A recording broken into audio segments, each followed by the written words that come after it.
যাচ্ছে। আপনার ৩টা থেকে ৪টা গরু যদি থাকে তো বাড়ির রান্না নিয়ে চিন্তা করা লাগবে না। আপনার যদি ২টাও গরু থাকে, ২টা দিয়েও গ্যাস আপনার অনায়াসে আপনার ২ ঘন্টা ব্যাকআপ পাবেন। তাই গরু পালন করলে গরু গোবর তো আপনারা ফেলেই দেন।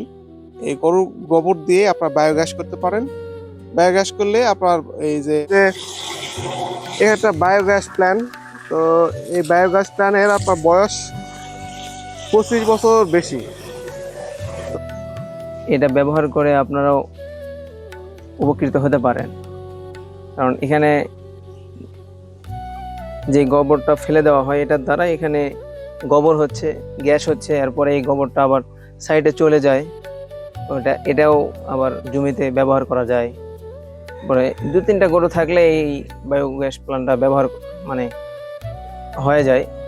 যদি আপনি প্রতিদিনও না করতে পারেন, ২-১ দিন পরপরও যদি করতে পারেন এই বায়োগ্যাস প্ল্যান্টটা, তাহলে আপনি অনায়াসে দেখা যাবে আপনার বাড়ির রান্না বান্না হয়ে যাবে। এই গ্যাস দিয়ে আমার 2 বেলা রান্না বাড়া সফলভাবে হয়। এটা আমার সিলিন্ডার গ্যাসও লাগে না, খড়িও লাগে না। এটা আমি খুবই লাভবান। এবং এই গ্যাস তৈরি করেছি, এই জায়গাটা অনেকটা এরিয়া নিছে। এই এরিয়াটার উপরে আমি একটা ভাংলা তৈরি করে দিছি।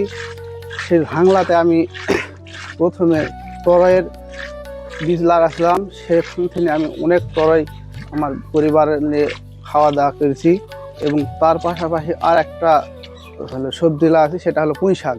সেই পুঁই শাকটাই ভাংলার উপরে এখন বর্তমান চলছে। এতে আমার বায়োগ্যাসও হচ্ছে, উপরে আমার সবজিও চাষ হচ্ছে। এতে আমি খুব লাভবান। তো এর পাশে আবার একটা সিমের গাছ লাগাচ্ছি। ওই সিমের গাছটা ওর উপর তুলে দিলে ফলে আমি সিম খাওয়া পারবো। এর সাইডে 2টা পিঁপের গাছ লাগাচ্ছি। পিঁপের গাছ 2টা পিঁপে হয়েছে, ওখান থেকে আমি সবজি সংগ্রহ করতে পারতেছি।